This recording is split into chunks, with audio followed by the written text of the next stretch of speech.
Good day, I'm Sparrow, and as you could probably see from the title and or thumbnail, I would like to come on here and talk about art fight.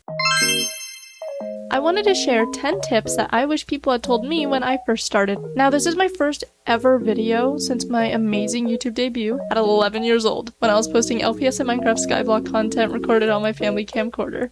So please, be nice when giving constructive feedback, and try to ignore my mumble. It's an Arizona thing. I'll try to make this video relatively short, but I can't make any promises.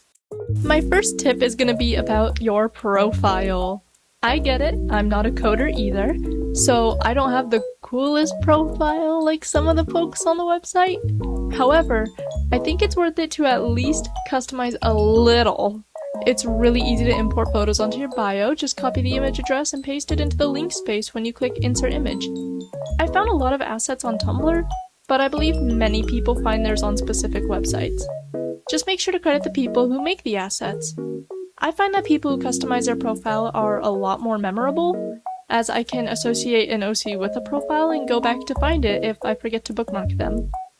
It also just helps artists get an idea of who you are and what your interests are.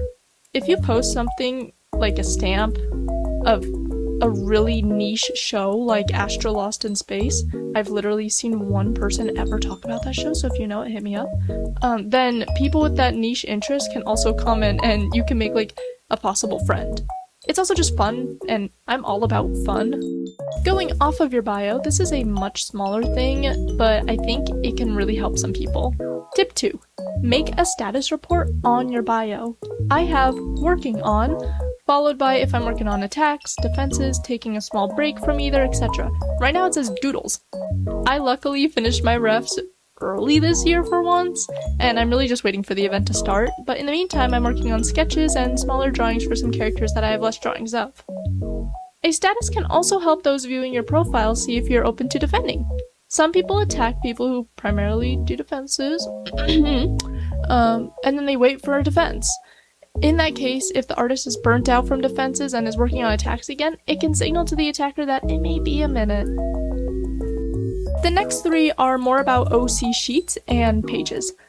The first one is for those who are obsessed with writing about their OCs. I get it, you want everyone to know the lore document that you made about the character in the world, but not everyone will read that. I suggest tip 3. Make a summarized version with important points that may change how a person draws the character. Describe the time period, settings, socioeconomic factors, major life events, etc. It helps people get an idea of who your OC is without skimming through documents and documents and documents and documents.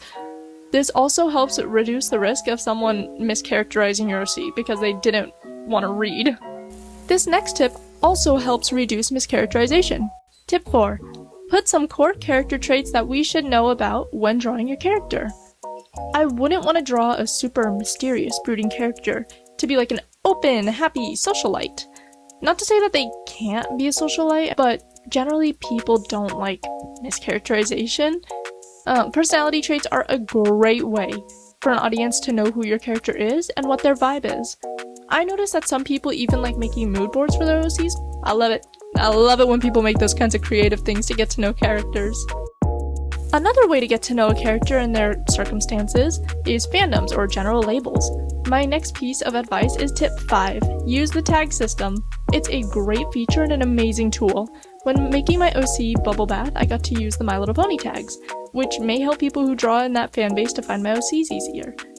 This could also apply for time periods, fashion sense, shows, movies, whatever. Got a Witch Hat Atelier OC? Epic sauce, send them my way, but also tag that. Also tag with maybe it's like a Yume ship or something so people can practice drawing those. I know I need some serious practice, so you know. Okay, my next 3 tips are going to be about the references themselves. First off, this is actually one I need to do. Tip 6, if you draw in a chibi style for your references, consider having another reference that shows things like their noses, eye shapes, jaw structure, etc. I learned a lot of people actually like this when looking at characters. I drew in a chibi style for my references this year, so now I need to go back and draw faces, add images, or drawings in my actual style, showing the proper facial structures of the characters and important details that may be lost in a chibi style. Some people draw in a realistic or semi-realistic style, and it would be difficult to infer what a character would look like in that style based on a chibi alone. This can also be put in the description by writing things like almond eye shape or Roman nose. Something else that is important to know is tip 7. Do not make a fully done illustration with rendering and shading the main reference. Try to stick to mostly base colors. If you do shade the reference, try not to put filters. If you put filters, then you can always just do a color swatch off to the side.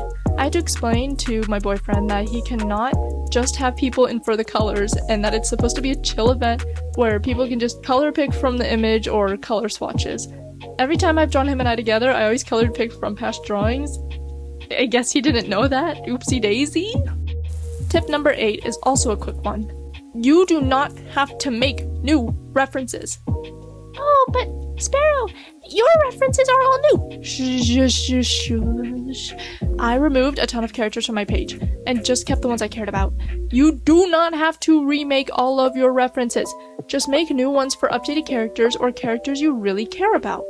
When making reference sheets, I like to put the characters, some notes, colors, a doodle or two, pronouns, and their name. That is it. That is all you need for a reference. Tip 9 is also like a courtesy thing, an unspoken rule of art fight. Please, comment on any attack you get. I remember my first year, I made an attack that I spent a while on, and I didn't even get a thank you, or even acknowledgement. The next year, I did get comments. It made me very happy to see people actually appreciate the creations I made using their characters. Of course, if someone went against the character permissions and refuses to change it, report the account. You don't owe them any thanks for the disrespect. But no matter the art level, please comment on attacks you receive. Now for my final word of advice. Tip 10, bookmark characters you like and save their references before the event begins. Bookmarks are genuinely one of my favorite things on the website. I love this feature. I have saved a few characters already, and a couple days before the event begins, I'm going to go ahead and save their reference images. For those new to the event, their website tends to crash on day 1 due to high traffic. It's kind of what happened this year with the team reveal. The website crashed because everyone was trying to choose their team. Speaking of, I am on Team Comedy this year. Yay! But yeah, so save those references ahead of time and bookmark characters you want to attack. This way you won't have the stress of trying to find the character the day of. Additional advice, add me on Artfight. I like looking at everyone's characters. These are a few of the characters that I have on my profile. The link to my account will be in the description. Note that I do go by Crow there. I have 2 little online names, both are birds because I love them. I will also have my Artistree and Ko-Fi linked if you're interested in commissions. I am a college student with $20 in my account. So yeah. Anywho, thanks for listening. I really appreciate you spending your time watching this video. I was a bit nervous about posting this, but it's fine. I'm doing this for me, so thank you again. Bye-bye!